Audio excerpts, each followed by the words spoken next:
Oke, assalamualaikum warahmatullahi wabarakatuh. Selamat pagi siswa-siswi sekalian yang tercinta dan tersayang. Hari ini kita akan melanjutkan lagi pembelajaran materi kita, mapel bahasa Indonesia. Kita masih akan bercengkrama dengan teks persuasi. Kalau pertemuan yang lalu kalian membedakan persuasi, ada ajakan, ada himbauan, ada perintah. Ya, sekarang kita teks persuasi, namun jenis-jenis teks persuasi berdasarkan cara penyampaiannya. Nah, jadi teks persuasi nanti dibagi jadi dua berdasarkan cara penyampaiannya. Oke. Nah ini ya, jadi kemarin pertemuan sebelumnya kalian sudah memahami, sudah membedakan apa itu persuasi yang anjuran, kemudian yang imbauan, dan juga bahkan bisa juga perintah dan lain sebagainya. Jadi ajakan itu bisa banyak caranya. Nah kemudian kita masuk ke jenis-jenis teks persuasi berdasarkan cara penyampaiannya. Nah sebelum ke sana kita lihat dulu, ini ada contoh ya kalimat teks persuasi. Nah, mari ajarkan sikap sopan santun dan perilaku baik sejak dini pada anak-anak. Nah, tentu kalian tahu ini adalah teks persuasi ajakan. Di sana ada cirinya yaitu kata mari. Nah, ini adalah kata ajakan ya, yang kemudian dimasukkan dalam kalimat yang berupa teks persuasi. Nah ini jelas, ini ajakan. Kemudian kita lihat lagi ke kalimat yang kedua. Di kesempatan ini kami mengajak kalian semua untuk hidup sehat, atur waktu, sempatkan sarapan setiap pagi, dan mari budayakan sarapan untuk kesehatan yang lebih nyata. Nah ini juga teks persuasi. Kalian tentu tahu ya. Kenapa? Ya jelas, karena di sini ada ciri kata ajakannya ya. Yang kalimat pertama tadi mari, yang kedua juga ada mari. Mungkin juga di kalimat lain ada ayo. Nah itu adalah kalimat persuasi. Nah jika kalian menemui kalimat persuasi dengan ajakan langsung tadi, di sana dijelaskan atau dituliskan langsung, itu adalah disebut dengan persuasi tersurat. Di tersurat ini nyata ya, kalian bisa melihat, bisa membacanya, di sana ada. Jadi di kalimat pertama, mari ajarkan sikap sopan santun dan perilaku yang baik sejak dini pada anak-anak, ada kata mari. Yang kedua, di kesempatan ini kami mengajak kalian semua untuk hidup sehat, atur waktu, sempatkan sarapan setiap pagi, dan mari budayakan sarapan untuk kesehatan yang lebih nyata. Ini adalah ajakan-ajakan yang jelas. Nah, penjelasannya, jadi persuasi tersurat adalah ajakan disampaikan secara langsung menggunakan kata mari. Jadi ajakan apa saja yang disampaikan atau ditulis secara langsung itu disebut dengan persuasi tersurat. Nih ya, silahkan kalian baca. Jadi jika secara langsung, saya ulangi lagi, itu disebut dengan persuasi tersurat. Selain mari tadi, kalian juga sudah tahu bahwa kata persuasi itu ada ayo, marilah, segeralah, jangan, dan lain sebagainya. Ada lagi ungkapan-ungkapan persuasi yang lainnya, itu disebut persuasi tersurat kalau di situ ada ajakannya secara langsung. Ya, silakan dipahami. Jadi jenis yang pertama itu adalah persuasi tersurat atau nyata. Oke, paham ya? Lanjut ke jenis yang kedua atau jenis yang terakhir. Jadi jenisnya cuma ada dua, jadi kalian mudah menghafalnya. Kalau pertama tadi persuasi tersurat, yang kedua ini disebut dengan persuasi tersirat. Nah, sebelum Pak Agam jelaskan, coba kalian perhatikan dulu kutipan berikut ini. Sudah hampir 1 tahun ia terbiasa minum air putih.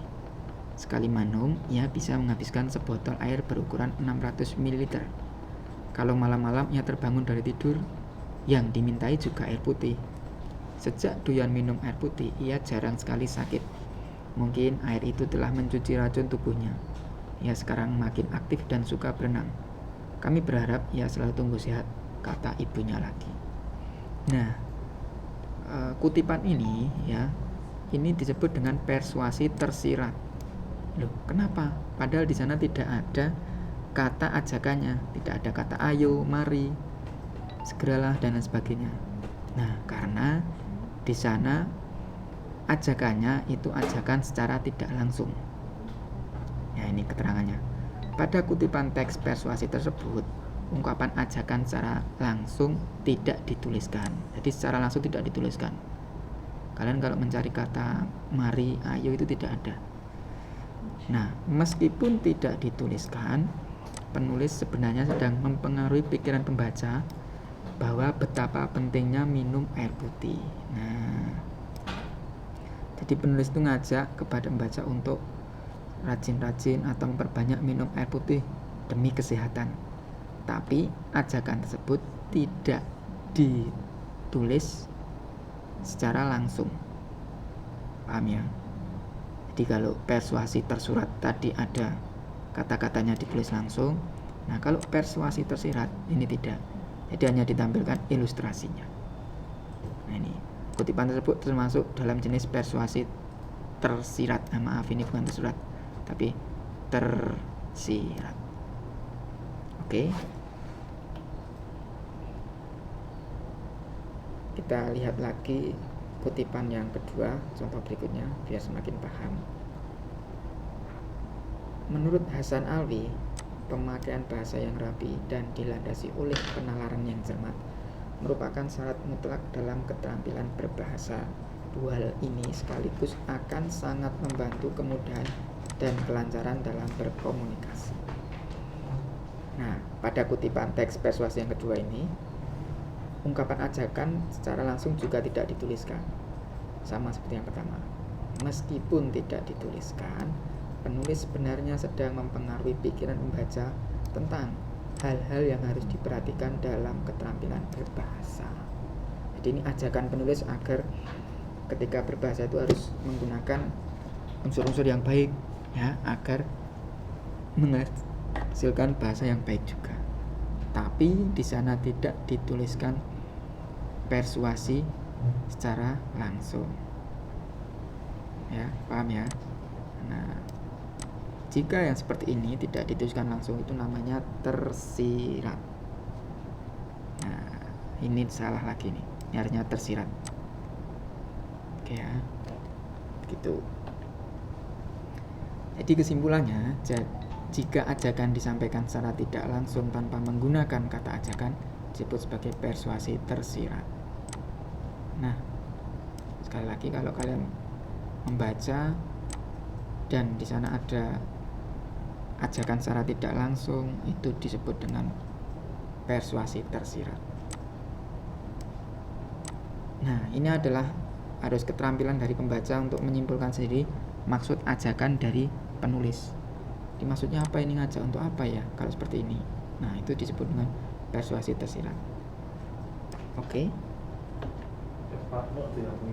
sebelum mengakhiri pembelajaran kali ini, kesimpulannya adalah persuasi berdasarkan cara penyampaiannya dibagi menjadi dua, yaitu persuasi tersurat dan persuasi tersirat.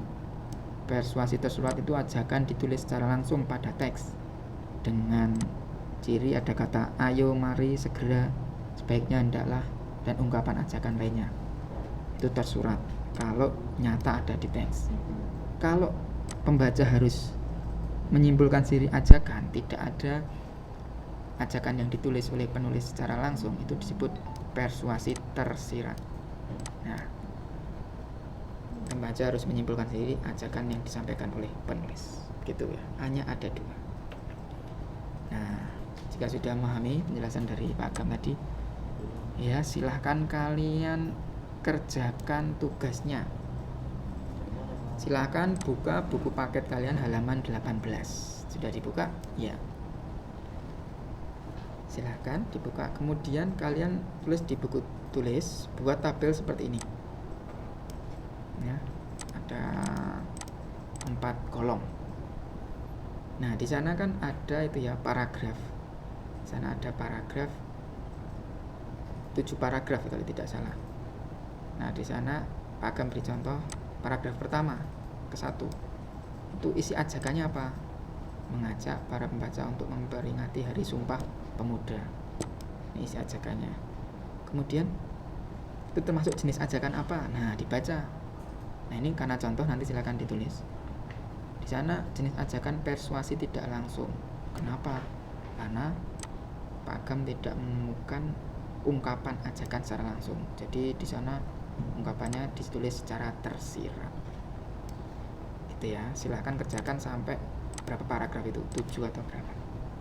Dengan cara yang sama. Contohnya silakan ditulis juga, kemudian tulis di buku tulis, diberi nama, dan dikumpulkan seperti biasa. Bisa lewat WA atau di Google Classroom.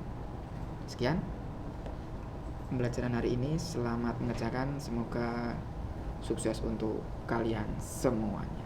Wassalamualaikum warahmatullahi wabarakatuh.